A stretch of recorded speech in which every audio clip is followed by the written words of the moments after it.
Hello and good evening, everybody, and this is going to be episode 22 of Album Rant. It is Friday, September the 8th, 6:35 p.m., and I hope everyone had a very, very productive week. And I thought it would be a great idea for this week to talk about an artist that I actually alluded to on a previous episode. So, before I actually get into this, I want to take you back to Album Rant episode 10. If you recall, I was talking about this. I was talking about a covers EP by Metallica. And one of the tracks that I talked about, and if I guess got to zoom in right here, was the second track on side 2. It is entitled Crash Course in Brain Surgery, and it's a cover by an artist called Budgie. And I remember that I said that Budgie was a prog-rock band that wasn't really my thing. Well, that episode actually got me thinking. And I remembered back when I was probably 19, 20, maybe 18, I was somewhere around that time period. It was a long time ago, almost 2 decades ago.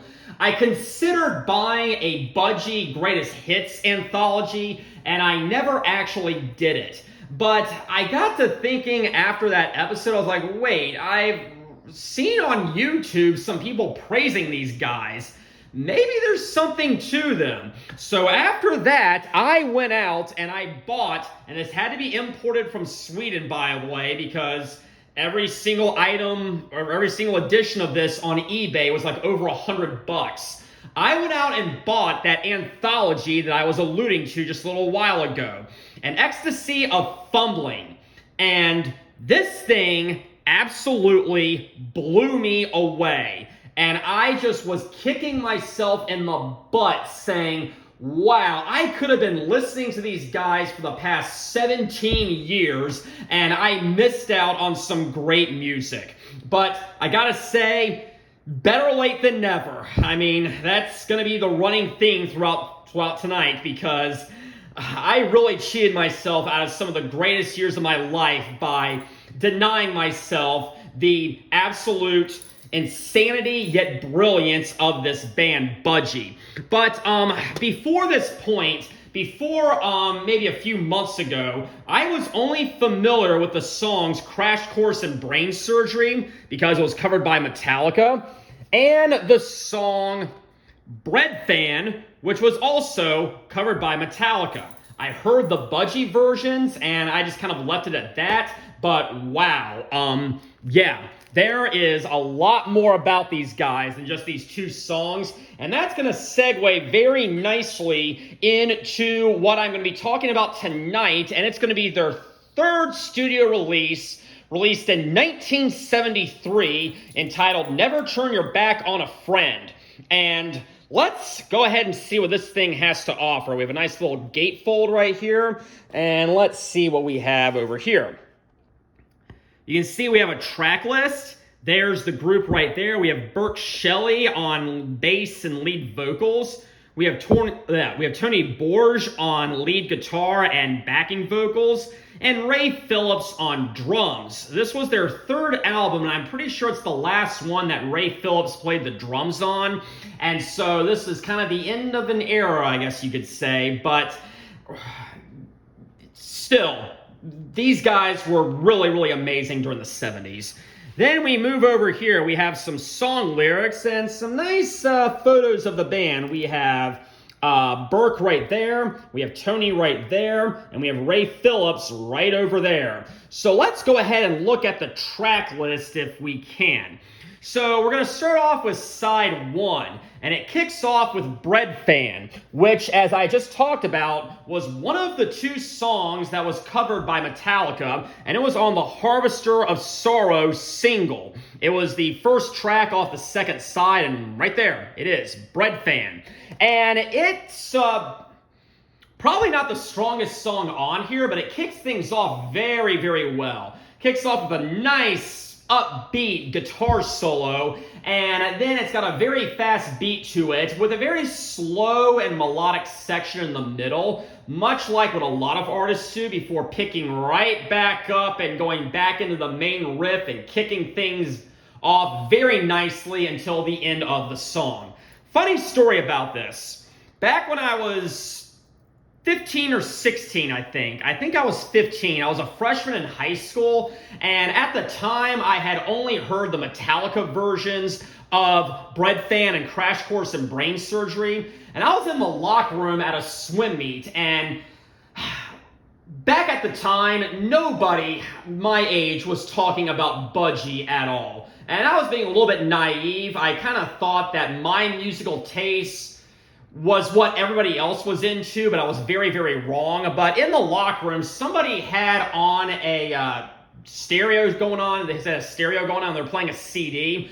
It was some band called Red Hot Chili Peppers, who I don't really like. But the song they were playing sounded kind of like Bread Fan. And I'm like, oh, that's Bread Fan. That's Budgie. That's awesome. Everybody else is just around me going, what? So that's kind of a silly little story I have about Bread Fan. But yeah, there's that. Then the second song is entitled Baby Please Don't Go. And it's a cover by a blues artist. And this is the third version of this song I have heard. I've heard it by AC/DC. I've heard it by Ted Nugent. Now I've heard it by Budgie. I am not actually sure who did this first. Budgie definitely released their version before AC/DC did. I don't know how long Ted Nugent had been performing this in concert before this, but yeah, third version of this. None of them are the original. I have not even heard the original, so it's kind of a funny story, but yeah, it's a great version. I actually think this is my favorite version of Baby Please Don't Go. I was never too impressed with the AC/DC version, and the Ted Nugent version was alright, but this version, I think, really kind of pulls everything together, and wow, Burke Shelley, he definitely brings something to the table with his vocals. He does it completely differently than Bon Scott and Ted Nugent did, and I think it's pretty great. But yes, great cover of Baby Please Don't Go. Then we have You Know I'll Always Love You, which is probably the most disposable song off of side one. It's just a little acoustic ballad. It only goes on for 2 minutes or so, and there's really not much to it, but it is a very good segue into You're the Greatest Thing Since Powdered Milk. You're the biggest thing since powdered milk. My apologies. It kicks off with a very, very explosive drum solo, and this song is an absolute killer. Okay? It's 9 minutes, and it never lets up. And I absolutely love it. It's a great song. It's a great prog rock masterpiece. This is definitely prog rock. This sounds like a combination of Rush and Black Sabbath, and I love everything about it. I'm pretty sure these guys predate Rush, so I'm guessing these guys influenced Rush, but don't quote me on that. But I love You're the Biggest Thing Since Powdered Milk. Multi-section. It starts out very well with the drums, and the guitar is just absolutely on point. The vocals are absolutely on point. You're the Biggest Thing Since Powdered Milk is probably my favorite off of side one. Now we move on to side two, and it kicks off with In the Grip of a Tire Fitter's Hand. Wow, these are some pretty bizarre song titles if you ask me, but I love it all the same. And this is a pretty straightforward rocker, much like Bread Fan was. I think I like the rhythm better. It's a lot more aggressive than Bread Fan is, but yeah, it's like dun-dun-dun-dun, dun-dun-dun-dun-dun-dun. I am sure I did that wrong, but that was my best impression of it. But yeah, In the Grip of a Tire Fitter's Hand is probably on side two the most straightforward song. It's only about 6 minutes or so, and it does appear on that anthology, so that is the first time I ever heard it, but yeah, I do recommend it. Writing My Nightmare is another 2-minute acoustic ballad, which is also pretty disposable. I feel like they're just kind of filling up space here or adding some variety to the record, which I definitely respect. But then we have the album closer, the 10+ minute Parents. Oh yeah. This thing is a combination, in my opinion, of blues, hard rock, and prog rock. They mix those different genres together, and it pays off very, very well. Wow. It's a slow song. It, like I said, has a kind of a bluesy feel to it, but it never lets up, and I was hooked on it from beginning to end the very first time I heard it. And I think Parents is going to be my favorite song from side 2, followed very closely by In the Grip of a Tire Fitter's Hand.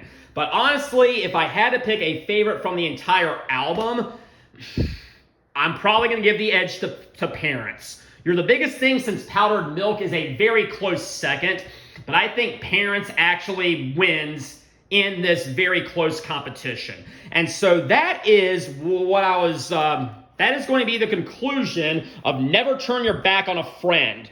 After I heard that anthology, I decided to buy a lot of their albums on vinyl, and I bought their first 5 albums on vinyl, and I'm probably also going to get, if I were Britannia, I'd waive all the rules. I haven't gotten that one yet, but I probably will at some point when I get around to it, when my budget opens up. But let me just tell you, I absolutely do recommend this album. I recommend so far all of the first 5 Budgie albums. I recommend Budgie. They are underrated. Very few people know who they are, but they are absolutely incredible. They're from Wales. They're probably the only Welsh band that I know of and familiar of. They're a trio just like Rush. I'm not sure if I like them as much as Rush, but that's a very high bar to clear. But I do recommend these guys, and you have got to check them out. Please don't be like me. 20 years ago, I was about to get into them, but I just didn't for whatever reason. And I finally got around to it, and I really wish I had done this sooner because it really would have enhanced those years of my life. So please don't end up like me. But like I said, I'm glad I'm into them. I'm glad I've discovered them. And I will continue to listen to them probably in the unforeseen future.